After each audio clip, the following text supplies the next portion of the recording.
Hello everyone, Assalamu alaikum. How are you all? Hope you are doing great. Welcome back to another practice session, Learning English with me. আজকে আমরা practice করব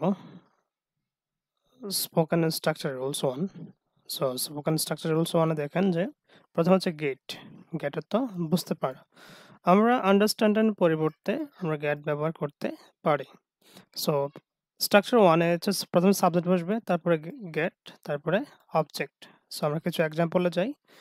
don't get me রং, আমাকে ভুল বুঝো না।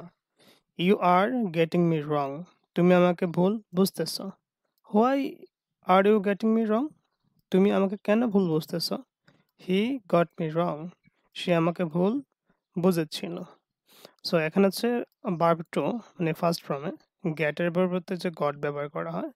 So she will get me wrong in this matter, সে এ বিষয়ে আমাকে ভুল বুঝবে। ফাতিহা গট মি রং, ফাতিহা আমাকে ভুল বুঝেছিল। I didn't get me wrong, আমি তোমাকে ভুল বুঝিনি। I will not get me wrong, আমি তাকে ভুল বুঝবো না। Did you really get me wrong, তুমি কি সত্যি আমাকে ভুল বুঝেছ। He always gets me wrong, সে আমাকে সবসময় ভুল বুঝে। I hope you won't get me wrong, আমি আশা করি তুমি আমাকে ভুল বুঝবে না। দে মাইট গেট মি রং, তারা আমাকে ভুল বুঝতে পারে।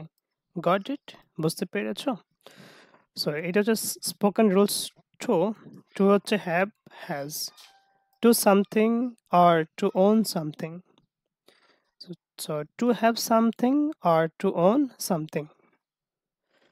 সো কারো মালিকানা বা অধিকারের কিছু বোঝাতে আমরা হ্যাভ, হ্যাজ এর ব্যবহার করব। যদি সাবজেক্ট থার্ড পারসন সিঙ্গুলার হয় তাহলে হ্যাজ বসবে। প্রথমে সাবজেক্ট, তারপরে হ্যাভ, হ্যাজ, তারপরে অবজেক্ট। সো কিছু এক্সাম্পল দিই আমরা যে I have A mobile phone, আমার একটি মোবাইল ফোন আছে। উই হ্যাভ এ কার, আমাদের একটি গাড়ি আছে। দে হ্যাভ এ গার্ডেন, তাদের একটি বাগান আছে।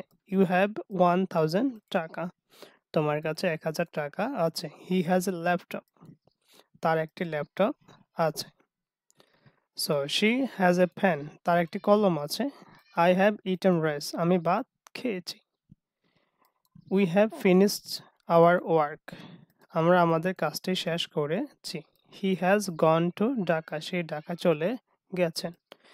You have done the work, তুমি কাজটি করেছো। Anwar has done his exam, Anwar তার পরীক্ষা দিয়েছে। রিসেন্টলি যে কাজগুলো হয় তো হ্যাজ ডান হবে। So you have a bicycle, তোমার একটি বাইসাইকেল আছে। হি হ্যাজ এ ডগ, তার একটি কুকুর আছে। They have a small farm, তাদের একটি ছোট্ট খামার আছে।